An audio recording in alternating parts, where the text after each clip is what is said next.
전쟁의 수칙입니다. 오늘의 제목은 신명기는 이스라엘 백성이 이제 가나안 땅에 들어가기 이전에 모세를 통하여 하나님께서 이스라엘 백성들에게 말씀을 주시는 내용입니다. 그래서 그 말씀이 어떻게 이스라엘 백성들이 가나안 땅에 들어가면 살아야 되는지에 대해서 아주 구체적으로 말씀하고 있는 내용입니다. 그런데 오늘 본문의 말씀은 그 가운데에서도 전쟁할 때에 너희들이 어떤 지침을 가지고 전쟁을 할 것인지에 대해서 말씀하고 있습니다. 오늘 본문 1절의 말씀은 그 전쟁에 있어서 어떤 마음을 가지고 싸워야 될지를 잘 기록하고 있습니다. 내가 나가서 적군과 싸우려 할 때에 말과 병거와 백성이 너보다 많음을 볼지라도 그들을 두려워하지 말라. 애굽 땅에서 너를 인도하여 내신 내 하나님 여호와께서 너와 함께 하시느니라. 그러니까 하나님께서 이스라엘 백성들에게 주신 전쟁에 대한 첫 번째 말씀이 무엇이냐면 내가 너희와 함께 하겠다라는 것입니다.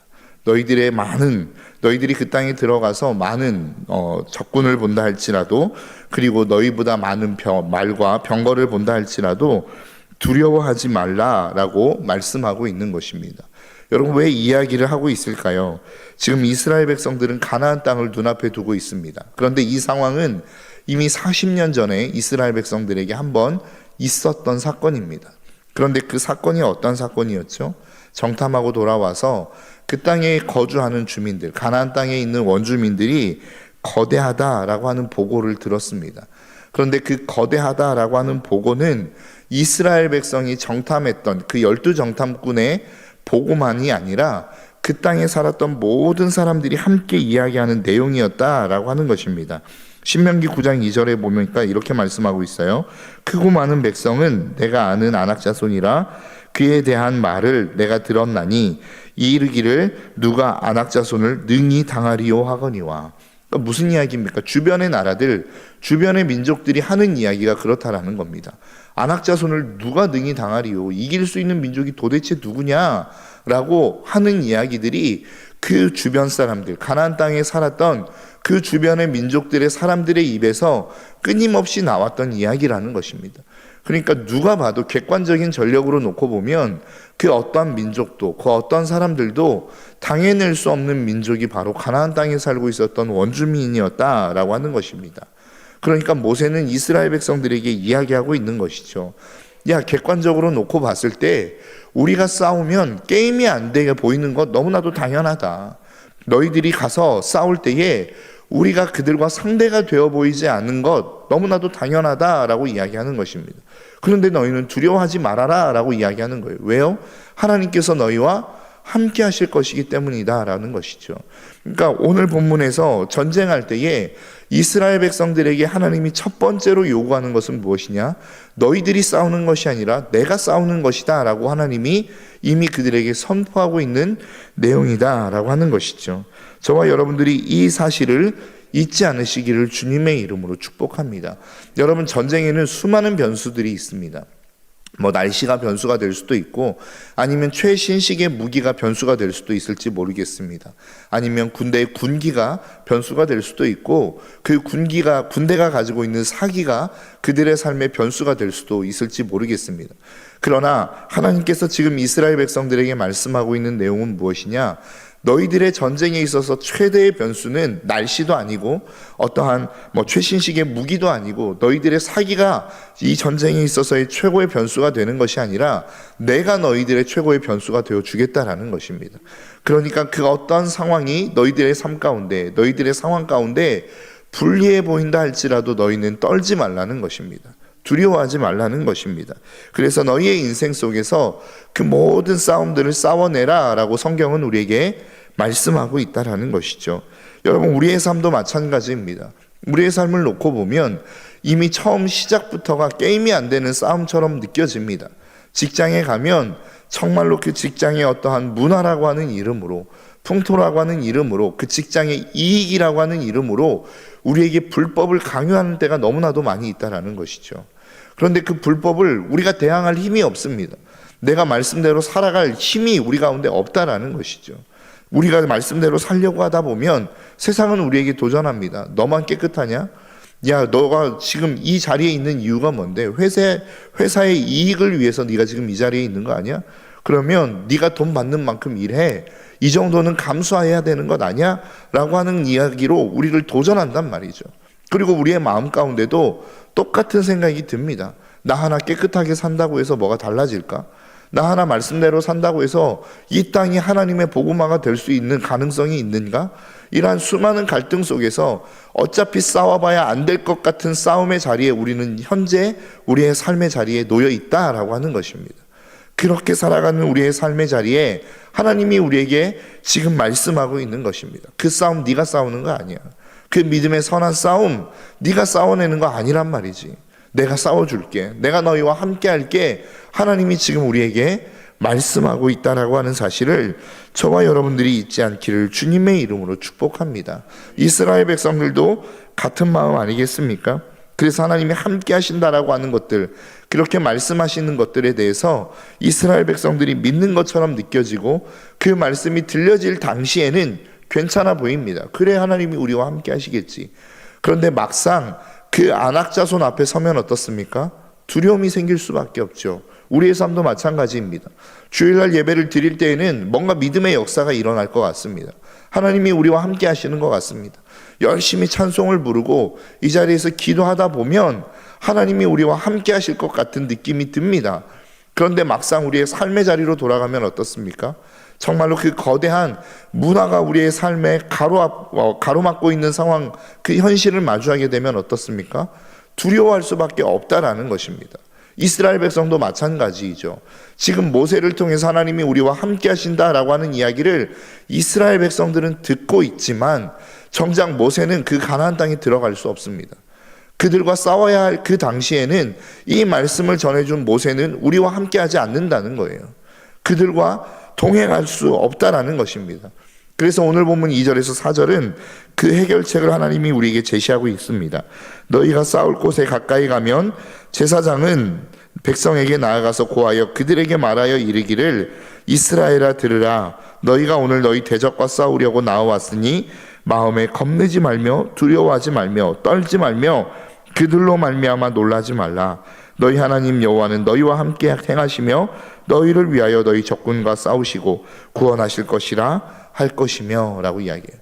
그러니까 그 모세가 없는 상황, 그래서 그 두려운 민족과 싸워야 되는 그 상황 속에서 하나님이 이스라엘 백성들에게 제시한 해결책이 무엇입니까?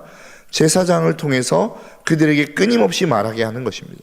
전쟁에 나아갈 때마다 너희는 두려워하지 말아라. 하나님이 너희와 함께 하실 것이다. 끊임없이 그들에게 되뇌어 주라는 것입니다. 되새겨 주라는 것입니다. 잊지 않도록 그 하나님이 너희와 함께하고 계심을 놓치지 않도록 끊임없이 이야기해 주고 그 말씀을 전달해 주라라고 이야기합니다.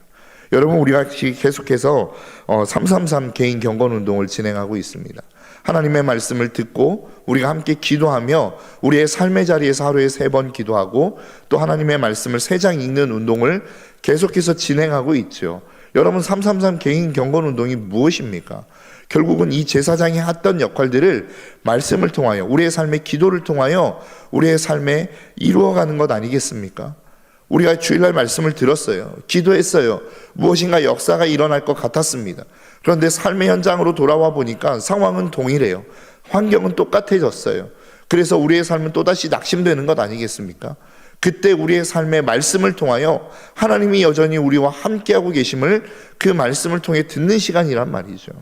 정말로 그 기도의 시간을 통해서 하나님이 우리를 돕고 계신다라고 하는 것들을 느끼게 되어지는 시간을 갖는 것이 333 개인 경건 운동의 취지란 말입니다. 그러니까 333 개인 경건 운동은 나 하루에 3장 말씀 읽었어, 기도 3번 했어, 이 의무를 다한 것으로 끝나는 것, 그것으로 만족하는 것이 아니라는 것입니다. 그 333 개인 경건 운동을 통해서 여전히 내 삶의 자리 속에서 내가 이룰 수 없는, 내가 넘을 수 없는 것과 같은, 무너뜨릴 수 없을 것과 같은 그 벽과 같은 현실 속에서 하나님의 말씀을 듣는 시간이란 말입니다. 내가 너와 함께 해줄게, 내가 너와 싸워줄게, 내가 대신해서 싸워줄게, 그러니까 두려워하지 말아라, 그러니까 겁내지 말아라 라고 말씀하시는 하나님의 음성을 듣는 시간이란 말입니다. 여러분, 이 333 개인 경건 운동을 통해서 이 하나님의 음성을 지금 듣고 계십니까?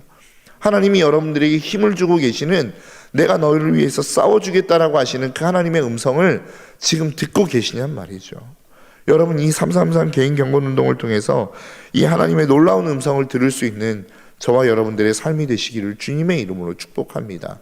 이렇게 하나님이 우리를 대신해서 싸우신다, 하나님이 우리와 함께 하신다라고 하는 것을 믿는 사람만이 오늘 본문 5절부터 9절까지의 삶을 살아낼 수 있는 것입니다. 여러분, 오늘 5절부터 9절까지의 말씀은 무엇입니까? 전쟁에 나아가야 되는데 돌려보내라는 거예요. 사람을 돌려보내라는 것입니다. 여러분, 고대 사회에 있어서 전쟁의 가장 중요한 요소가 무엇입니까? 사람의 숫자입니다. 군사의 숫자입니다. 오늘날과 같이 폭탄이 있는 것도 아니고 핵무기가 있는 것도 아닙니다. 대량 살상 무기가 있는 것이 없는 그 시대에 정말로 중요한 건 사람의 숫자란 말이죠.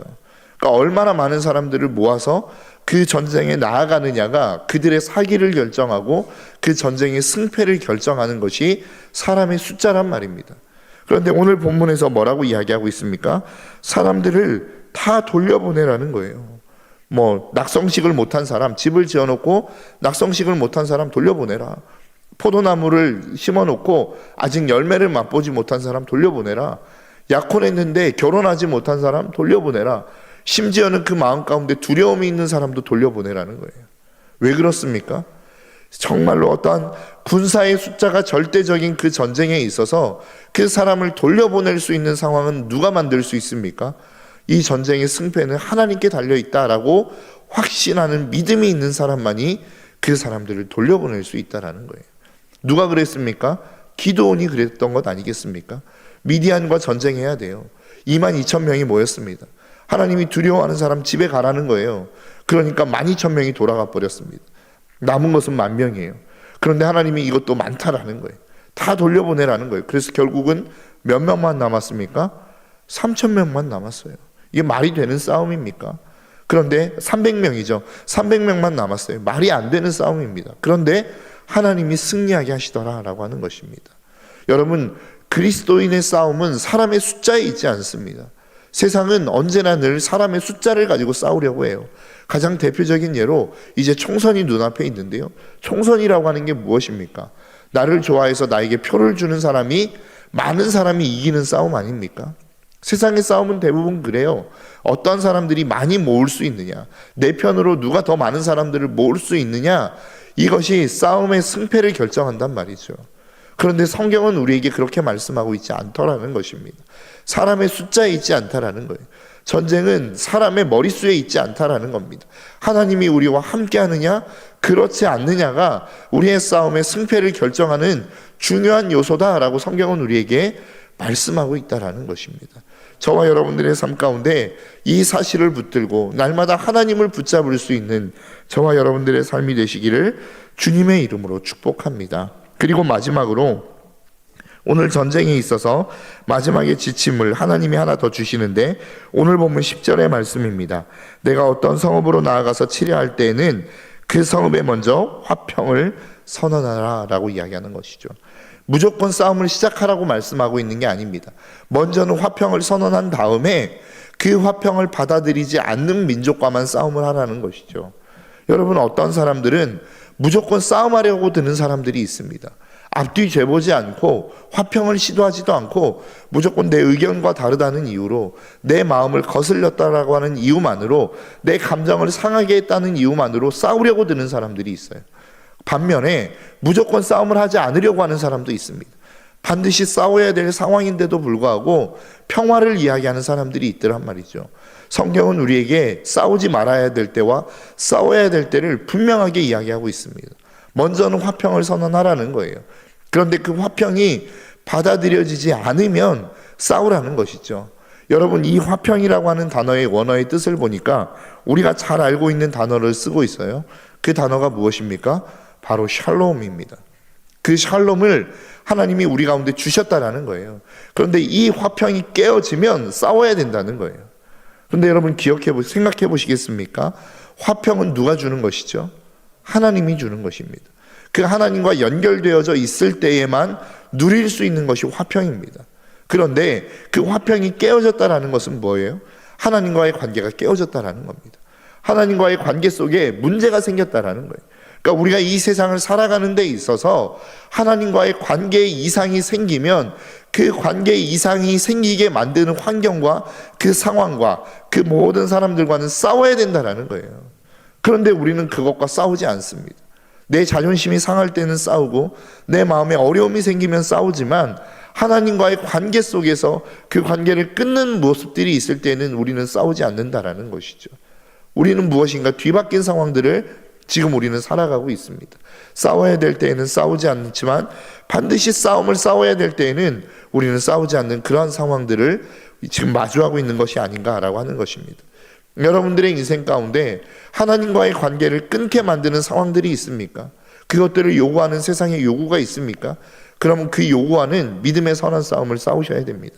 반면에 그것들이 아닌 여러분들의 단순한 자존심을 건드는 것이라고 한다면, 기분을 상하게 하는 것이라고 한다면 여러분은 화해의 접촉점을 한번 찾아보십시오. 그러면 여러분들의 인생 가운데 하나님이 여러분들에게 주시는 놀라운 평화가 임하게 될 것입니다.